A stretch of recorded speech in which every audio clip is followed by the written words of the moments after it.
जैसा कि हमने पिछले एपिसोड में देखा था, वान ने उस विलेज में एक काफी बड़ा मैंसन तैयार कर लिया था, जो देखकर वहाँ के विलेजर्स काफी ज्यादा हैरान हो जाते हैं। साथ ही साथ उन्होंने अपने लिए घर की मांग रख दी थी, जिसकी वजह से उसे मजबूरन उन सब के लिए नए घर बनाने पड़ते हैं। यहाँ तक कि वान ने वहाँ पर एक बाथ हाउस भी तैयार कर दिया था, जिसमें उन लोगों ने नहाकर काफी मजे किए। पर अगली सुबह उनको काफी ज्यादा मेहनत करनी पड़ी थी, क्योंकि उन्हें विलेज के चारों तरफ एक खाई खोदनी है, ताकि वो उस खाई में नदी का पानी भर सके, जिसकी वजह से विलेज मॉन्स्टर के खतरे से कुछ हद तक बच जाएगा। साथ ही साथ अब उन्हें पानी लेने के लिए दूर नहीं जाना पड़ेगा। नेक्स्ट सीन में वान ने वहाँ पर काफी बड़े बड़े क्रॉसबो तैयार कर दिए थे। इससे क्या होगा कि मॉन्स्टर उनके करीब आने से पहले ही मारे जाएंगे। ये सब काम करने के बाद वान को अब काफी ज्यादा भूख लगने लगी थी, पर जब वो खाना खा रहा था तो उसे मालूम पड़ता है कि राशन धीरे धीरे खत्म होने वाला है और उनके पास बेचने के लिए कुछ बढ़िया चीज अभी तक नहीं है। लेकिन उस विलेज में मर्चेंट आ जाते हैं तो ये समस्या सोल्व हो सकती है, पर उनका आना ना के बराबर है, क्योंकि उनका विलेज इतना ज्यादा डेवलप नहीं हुआ है और यहाँ मॉन्स्टर का भी खतरा बना रहता है। पर हमें जानने को मिला था कि विलेज के आसपास डंजन हो सकता है, लेकिन इसके कई नुकसान भी है, जिसकी वजह से वान ने अभी तक कुछ तय नहीं किया है। नेक्स्ट सीन में विलेज पर काफी सारे आर्मर लिजर्ड ने अटैक कर दिया था, जो देखकर विलेजर्स काफी ज्यादा पैनिक हो चुके थे। और इस एपिसोड में आप लोगों को काफी ज्यादा मजा आने वाला है। अब आगे नेक्स्ट एपिसोड की शुरुआत बिल्कुल उसी सीन से शुरू होती है जहाँ पर हमारा पिछला एपिसोड एंड हुआ था, और वहाँ पर काफी सारे आर्मर लिजर्ड उनकी तरफ ही बढ़ रहे थे, जो देखकर विलेज के लोग काफी ज्यादा पैनिक हो जाते हैं। उन सब की ऐसी हालत को देखकर वान सामने की तरफ आते हुए कहा, मैं यहाँ सबके लिए फाइट करूंगा, लेकिन मैं अपनी ताकत से अकेले सबको प्रोटेक्ट नहीं कर सकता,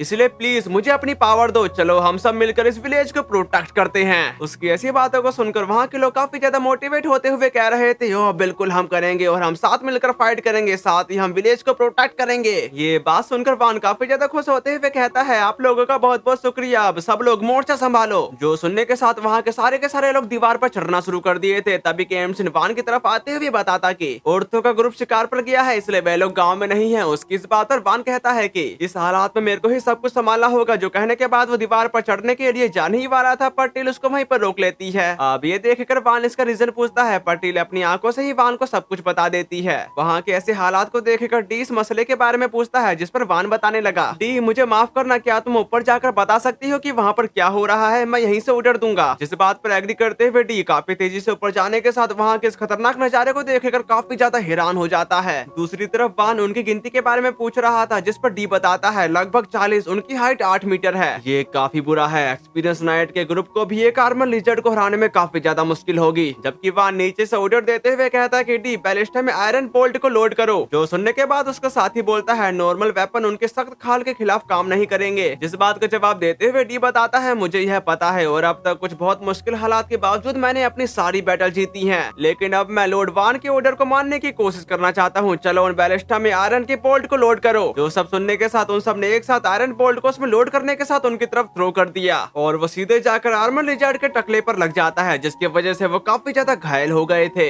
जो सब देखने के साथ डी हैरान होते हुए कहा, बोल्ट गायब हो गए, हो ही नहीं सकता, और वह सीधे उनके आर पार चले गए, जिसकी वजह से हमने 10 आर्मर लिजर्ड को जान से मार डाला। जबकि वहाँ के लोग इससे काफी ज्यादा खुश दिखाई दे रहे थे। यहाँ तक कि डी बताना शुरू करता है, तो यह है लॉर्ड वान की क्रिएट की गई बैलिस्टा की असली पावर। क्या बात है। इस पे उसके साथियों का कहना है, लेकिन हमारे पास हर एक के लिए सिर्फ एक आयरन का बोल्ट बचा है और वो फोर्ट्स की दीवारों को गिराने के लिए अभी भी काफी ज्यादा है, इसलिए हमें बोल्ट का इस्तेमाल करना होगा। उन दोनों की ऐसी बातों को सुनकर डी काफी ज्यादा परेशान होते हुए कहा कि एवरीवन रिलोड, फिर फायर। उसके ऑर्डर को सुनने के साथ ही वहाँ की एरो की बौछार आर्मर लिजर्ड की तरफ बढ़ना शुरू कर दी थी, जिसकी वजह से काफी सारे लिजर्ड काफी बुरी तरह से मारे गए। जबकि उसका एक साथी बता रहा था, सेकंड वेव खत्म हो गई है और हमारे पास आयरन के बोल्ट भी खत्म हो गए हैं। सर डी, अगर हमने कुछ नहीं किया तो विलेज काफी बड़े खतरे में पड़ जाएगा। उन सब की ऐसी बातों को सुनकर वान काफी ज्यादा सोचने के साथ कहा कि अब हम क्या कर सकते हैं। फिर उसको याद आया कि केम्सन की सोड ने एक ही बार में उस मोटे की स्टील के 2 टुकड़े कर दिए थे। ये सब याद करने के बाद वो डी को बताता कि लकड़ी के बोल्ट का इस्तेमाल करो। इस बात पर वो दोनों बंदे कह रहे थे वुडन बोल्ट, लेकिन लकड़ी ज्यादा काम नहीं आएगी, वे आर्मर लिजर्ड है, उनकी चमड़ी स्टील जैसी है। उन दोनों की ऐसी बातों को सुनकर डी उन्हें वहीं पर रोकने के साथ बताता कि लॉर्ड वान ने पहले ही कई तरह से मेरी उम्मीदों को पार कर दिया है। उन्होंने इस विलेज को डाकुओं से बचाया, फिर इसे बहुत तेजी से डेवलप किया। मैं लॉर्ड वान पर भरोसा कर रहा हूँ, इसलिए लकड़ी के बोल्ट को लोड करो और फायर करने के लिए तैयार हो जाओ। जिसके बाद उन्होंने फायर कर दिया, जिसकी वजह से काफी सारे मॉन्स्टर मारे जाते हैं। अब ये देखकर वो दोनों बंदे कह रहे थे वे अपने ही हेड्स में फंसे हुए हैं और क्या ये काम किया। जबकि डी काफी ज्यादा खुश होने के साथ अपने साथियों को बताता है कि हम फिर से चलते हैं, आज रात लिजर्ड कबाब मेन्यू में है, चलो फायर करो। जो सब सुनने के साथ उन सब ने एक साथ आर्मर लिजर्ड की तरफ अटैक कर दिया,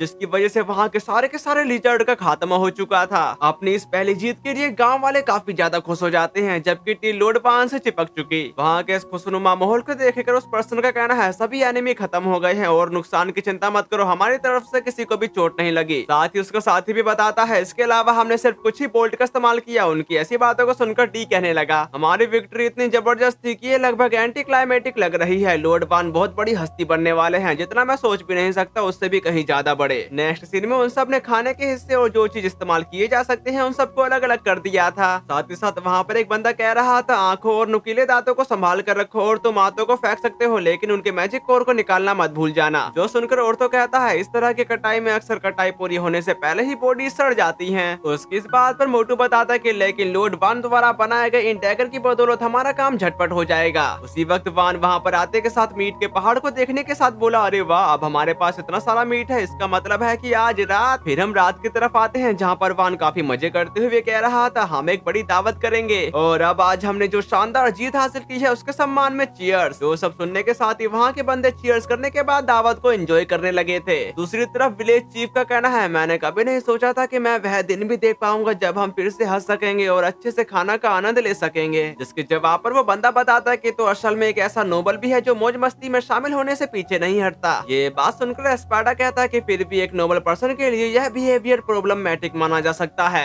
जबकि टिल बता रही थी ये सब लोड वान के चार्म का हिस्सा है, जिस बात से केम्सिन भी एग्री था। दूसरी तरफ वान लिजर्ड कबाब का आनंद लेते हुए कहता है कि बाहर से ये कुरकुरा और बढ़िया दिखता है लेकिन अंदर से यह बिल्कुल सॉफ्ट और जूसी है। इस पे मोटा कहा कि आर्मर लिजर्ड का मीट वाकई स्वादिष्ट होता है ना। जिस पर औरतों का कहना है जब मैंने सुना कि बैलिस्टा के बोल्ट उसी चीज से बने हैं जिससे हमारे वेपन बने थे तो सब कुछ समझ में आ गया। औरतों की ऐसी बातों को सुनकर डी वहाँ से गुजर ही रहा होता है पर वो एकदम से रुकने के साथ कहा लोड वान ने तुम सबके लिए तलवारें बनाई थी। अब ये सुनकर वान काफी ज्यादा घबरा गया था। जबकि औरतों बताना शुरू करता है यह बिना किसी रेजिस्टेंस के मॉन्स्टर की हड्डियों को चीर देता है। जबकि प्लूरियल बताते कि ये हल्का पतला और काटने में बहुत बढ़िया है, इससे काफी मदद मिलती है। साथ ही साथ उसका साथ देते हुए मोटू का कहना है और ये दिखने में और शार्पनेस में दोनों में ही कमाल का है। उन तीनों की ऐसी बातों को सुनकर डी वान पर चिल्लाते हुए कह रहा था लोड वान मैं भी एक खरीदूंगा, एक ग्रेट सोर्ड कितने का है। यहाँ तक कि वो दोनों भी टपकते हुए कहने लगे मैं भी एक लॉन्ग सोर्ड और एक शॉर्ट सोर्ड लूंगा, साथ ही मैं भी वही लूंगा। अब ये बात सुनकर वान बीच में फंसने के साथ काफी ज्यादा घबराते हुए कहता है तुम तीनों ने हमारे लिए जो कुछ भी किया है उसके बाद मैं तुमसे पैसे नहीं ले सकता, इसलिए जब सामान और विलेज का फाइनेंस ठीक हो जाएगा तो मैं तुम्हारे लिए नए गियर बना दूंगा। अगले सीन में लिजार्ड कबाब को ग्रिल किया जा रहा था। वहीं की साइड में औरतों का कहना है अगर तुम इन आर्मर लिजार्ड को किसी मर्चेंट को बेचती हो तो तुमको हर एक के लिए लगभग 20 गोल्ड कॉइन मिलेंगे।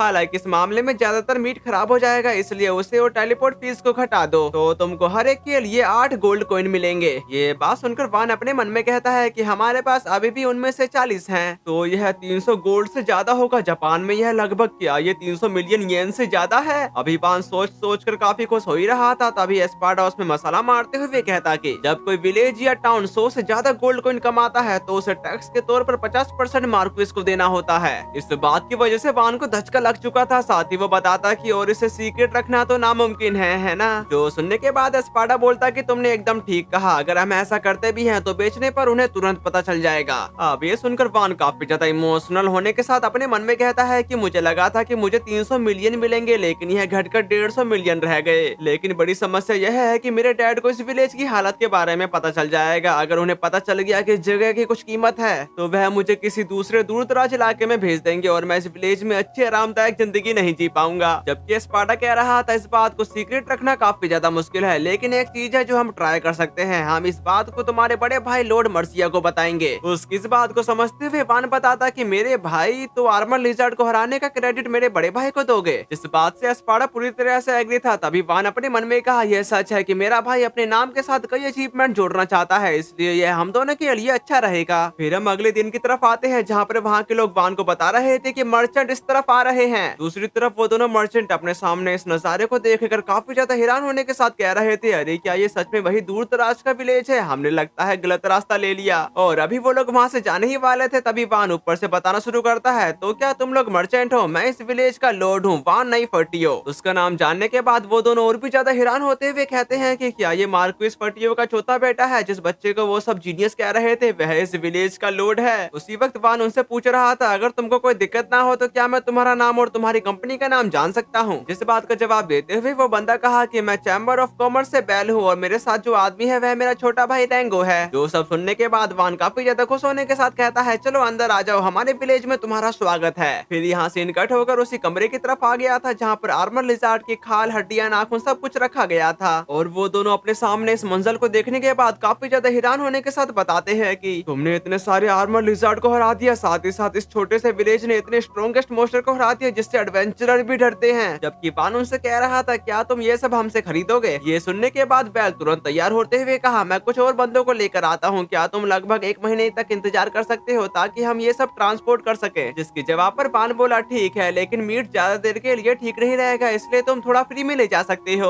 अब ये सुनकर वो दोनों और भी ज्यादा खुश हो चुके थे। जबकि वान बताना शुरू करता है, बदले में हमारे पास कुछ अच्छे क्वालिटी के वेपन भी है, क्या तुम उन्हें देखना चाहोगे? अब ये सुनकर वो और भी ज्यादा हैरान होने के साथ पूछता है, क्या इस विलेज में ब्लैक स्मिथ भी है? बाहर की तरफ हम काफी सारे एक्स, सोड और टैगर को देख पाते हैं जिनको वो दोनों देखते हुए कह रहे थे, ये काफी बढ़िया है, हम इनके लिए भी तुम्हारी बताई हुई कीमत को देने के लिए तैयार हैं। जो सुनने के बाद वान उनका शुक्रिया अदा करने के साथ बोलता है कि क्या मैं तुमसे हमारे वेपन को प्रमोट करने के लिए भी कह सकता हूँ? अब ये सुनकर रैंगो कुछ ढंग से बता नहीं पा रहा था। जो सब समझने के साथ वान अपने मन में कहने लगा, मुझे शक है कि ये दोनों भाई उन पर मोनोपोली करने के बारे में सोच रहे थे, तुम दोनों ना समझो। फिर वो उन दोनों को बताता कि अगर एक ही रास्ते पर ट्रैवल करने वाले मर्चेंट वेपन बेचना शुरू कर दे तो सबको पता चल जाएगा कि वेपन इसी विलेज में बने हैं। तो सबसे अच्छा होगा कि तुम उन्हें प्रमोट करने से पहले ज्यादा प्रॉफिट कमाने के तरीके के बारे में सोच लो ताकि सेल्स काफी तेजी से बढ़े। इसलिए मैं चाहता हूँ कि इस विलेज में तुम एक शॉप खोल लो। उसकी ऐसी बातों को सुनकर वो दोनों काफी ज्यादा खुश होने के साथ कहते हैं कि एक शॉप जिसे हम दोनों चलाएंगे, क्या तुम्हें इससे कोई दिक्कत नहीं है? अब ये सुनकर वान उन्हें मना कर देता है, जिसे सुनने के साथ वो दोनों उसका शुक्रिया अदा करने लगे। जबकि वान बता रहा था, अच्छा अब सब तय हो गया है तो चलिए तुम्हारी दुकान को बनाना शुरू करते हैं।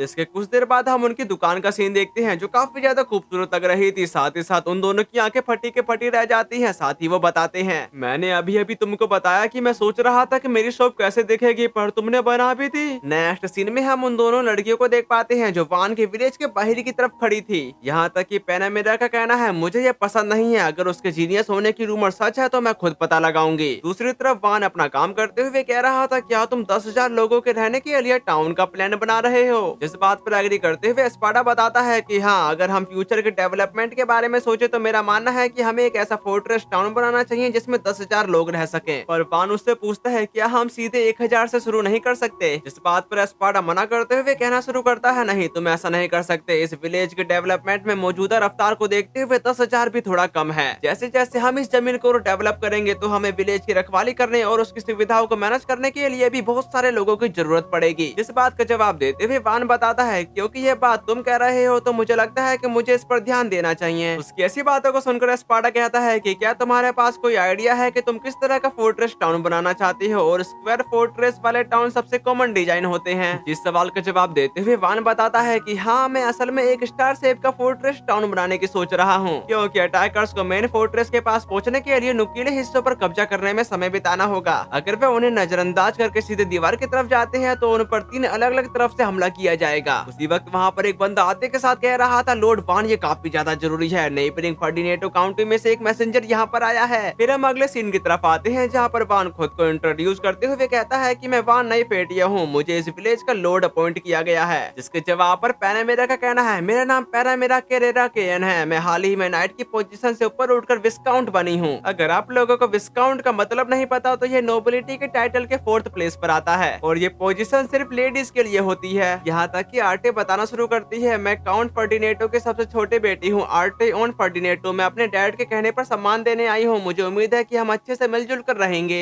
मुझे लगता है कि मैंने पहले जो उसका नाम लिया था वो शायद गलत ले लिया था। इस पे वान बताने लगा था, मुझे उम्मीद है कि हम ऐसा ही करेंगे और मैं शुक्रगुजार हूँ कि तुम इस मामूली से विलेज में इतना लंबा ट्रैवल करके आई, तो अब प्लीज बैठ जाओ। जिसके बाद पैनामेरा बताना शुरू करती है, जितना मैं समझ सकती हूँ तुम लेडी आर्टिस्ट से थोड़ा छोटा दिखती हो, लेकिन तुम काफी शांत हो। लॉर्ड वान, तुमको क्या लगता है कि हम यहाँ पर क्यों आए हैं? जिस बात का जवाब देते हुए वान बताता है कि अंदाजे से अपने एनिमी के हालात का जायजा लेने के लिए और मुझे अपनी साइड में करने के लिए। अब ये सुनकर पैनामेरा जोर जोर से हंसने के साथ कहे कि तुम कमाल के हो लॉर्ड वान, तुम सिर्फ 8 साल के हो और तुमने पहले ही पता लगा लिया कि तुम्हारी थ्योरी सही है। तुमको उसकी काउंटी यानेलेटा किंगडम के बीच की जमीन सौंपी गई है, इसलिए काउंटी फर्डिनेटो तुमसे सावधान रहता है। उसे डर है कि तुम मार्क्वेस फर्टियो की गलत एम्बिशन को आगे बढ़ा सकते हो। इसके अलावा एक ऐसे बच्चे को जिसे जीनियस कहा जा रहा था उसे यहाँ भेजना ये बताता है कि तुम एलिमेंटल मैजिक का इस्तेमाल नहीं कर सकते। उसकी ऐसी इरिटेटिंग शॉकिंग बातों को सुनकर वान खुद को शांत रखते हुए कहता है कि अगर मैं ये बात छिपा भी लेता हूँ तो भी ये बात आखिरकार सामने आ ही जाती, इसलिए तुमको भी बता देता हूँ कि तुम सही कह रही हो, मुझ में एलिमेंटल मैजिक की कोई काबिलियत नहीं है। हालांकि काउंटे की दूसरी चिंता बेकार है, साथ ही साथ मुझे मेरे डैड ने बस देश निकाला दिया है। जिसके जवाब पर पैनामेरा बता दे कि ये सरासर झूठ है, तुमने 100 लोगों के एक दूर दराज के विलेज को देखते ही देखते एक फोर्ट्रेस में बदल दिया, एक पुरानी बिल्डिंग की जगह नई बिल्डिंग बना दी। सबसे कम अंदाजे के मुताबिक भी इस दूर दराज के विलेज को नई मिलिट्री आउट पोस्ट में बदलने के लिए तुम्हारे साथ 5000 आदमी भेजे गए थे, है ना? क्या हुआ, बोलती बंद हो गई? उसकी बोलती बंद होने का तो पता नहीं, पर वान जोर जोर से हंस रहा था, जो देखकर वो काफी ज्यादा इरिटेट हो चुकी थी। लेकिन वान जोर जोर से हंसते हुए कह रहा था, मुझे बहुत अफसोस है, तुम जितनी ज्यादा सीरियस लग रही थी और हंसने के लिए माफ करना, पर प्लीज मुझे तुम्हारी गलतफहमी को दूर करने दो। मेरे डैड ने मुझे सिर्फ कमीशन और एक गाड़ी पर सामान लाने की इजाजत दी थी, मेरी फैमिली ने तो मुझे गुड बाय भी नहीं किया। उसकी ऐसी बातों को सुनकर आर्टे काफी ज्यादा हैरान हो चुकी थी। जबकि पैनामेरा बताती है, तो फिर तुम अपने बटलर, अपने नाइट और अपनी मेड के बारे में कैसे बताओगे? उसके इस सवाल का जवाब देते हुए डी बताना शुरू करता है, लॉर्ड वान के शोरमैनशिप का टैलेंट और बेहतरीन दरियादिली से लगता है कि उनका फ्यूचर काफी अच्छा है, इसलिए मैं अपनी मर्जी से यहाँ पर आया हूँ। मुझे नाइट टीम से वापस लौटने के ऑर्डर मिले थे, लेकिन मैंने उन्हें इग्नोर कर दिया। उनकी इस बात पर वान का कहना है, रुको, अगर तुम उन्हें इग्नोर करते रहोगे तो तुम्हें टीम से निकाल दिया जाएगा।